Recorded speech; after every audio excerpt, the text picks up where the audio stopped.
Derrière moi se trouvent les restes de l'unité de soins intensifs néonatale et de la crèche, où de jeunes enfants et nourrissons très malades recevaient leurs soins.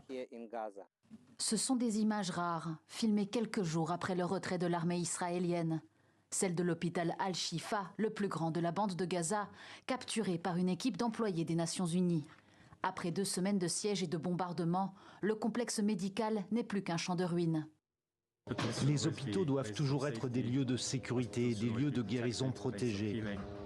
Et pourtant, je me trouve au milieu d'une dévastation totale. Al-Shifa est littéralement devenu un cimetière. Il y a encore des corps dans cette cour.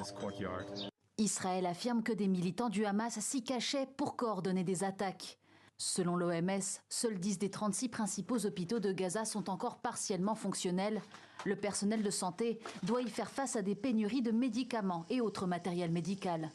Face aux critiques grandissantes de la communauté internationale, Israël a ouvert temporairement 3 nouveaux points de passage pour l'aide humanitaire, notamment le port d'Ashdod au nord de l'enclave palestinienne. Plusieurs tonnes de nourriture et de médicaments ont ainsi pu être livrées ce dimanche, mais ce n'est toujours pas assez selon les équipes sur place. Nous remercions les Nations Unies et l'Organisation mondiale de la santé pour leurs efforts louables. Nous leur demandons de fournir davantage d'aide médicale et alimentaire au complexe médical de Kamal Adwan, afin que nous puissions continuer à fournir nos services.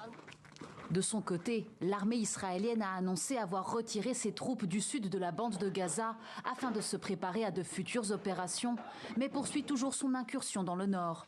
Selon le ministère de la Santé du Hamas, 33 175 personnes sont mortes dans le territoire palestinien depuis le début du conflit.